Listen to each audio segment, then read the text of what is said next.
The overarching message is you're right on the cusp of dismantling your old identity and integrating your new one, or activating your new one. Rather, you've been you've been knowing that you've had to make sort of like sacrifices for this new way of life, this new identity that you want to take on, more abundant, healed, prosperous, creative, intuitive, less action oriented, less linear oriented, more feminine pretty much, which aligns with like everything that's going on, right? Of course.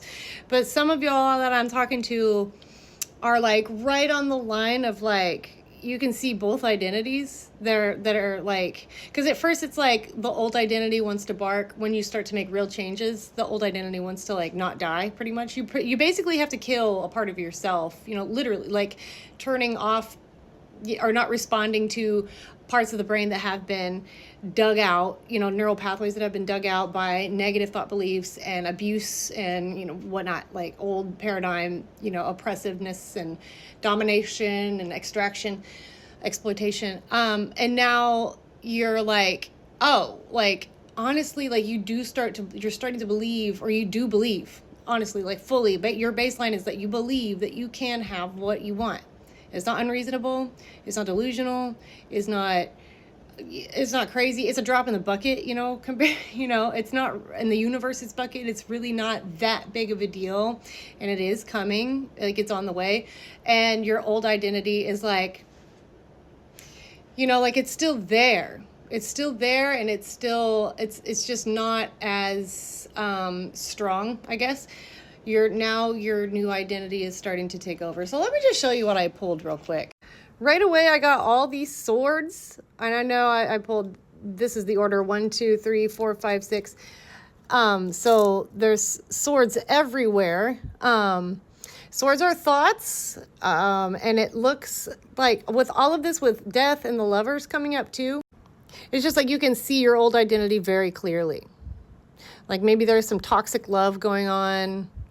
You know what I mean? Like not real love, but maybe your whole idea of love was based in like patriarchal standards, perhaps. And now you're realizing that like, and it used to be like, oh, self-love doesn't feel the same as like, that toxic codependent love. But like it's actually, it does feel better now. It's starting to feel more useful. Like you're starting to exit fight or flight, constant fight or flight.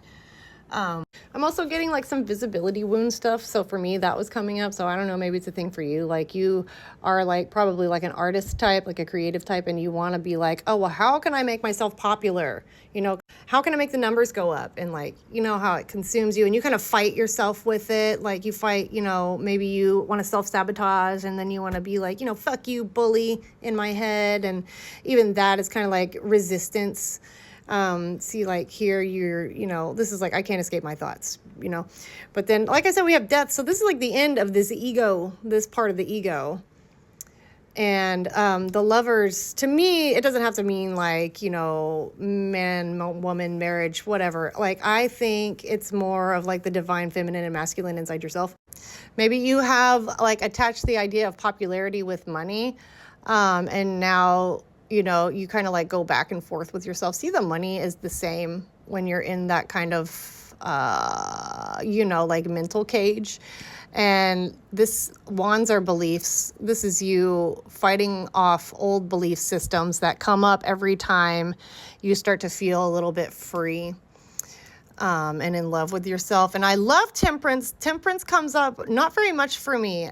Temperance, they've got the chalices with the essence of life flowing between them, and also kind of mirroring the two of pentacles. Yeah, I love temperance. She's got 1 foot in the water and 1 foot on land. And to me, it's like, this can be your new identity that's coming on board. This is what you can expect it to look like. Someone who's deeply feminine in touch, creative, not really trying to climb any kind of ladder or adhere to the old social norms. It's someone who is seeing life for what it really is, you know, like it's definitely just like a field to be rendered, and drawing from the spiritual, the soul, the etheric, you know, the unseen, and bringing it into physical form is your practice, right? And it took a lot of conditioning, I suppose, to be able to like know how to claim that out loud. The last card that came up is the Queen of Swords, and this is feminine authority to me. So this is, you're not going to be like making a new schedule. You're not going to be trying to get like one step ahead of yourself, you know, and like jump on that race car again. I just got race car images. She's sitting, right? Like she's sat, and there's all this shit going down in the background. And that's just material, you know, and you can clear it out around you and render your field, which will include everything that you need and then everything that you want too. Your desires are starting to make a lot more sense, you know, as time goes on in this new identity. I hope that makes sense. Love you guys.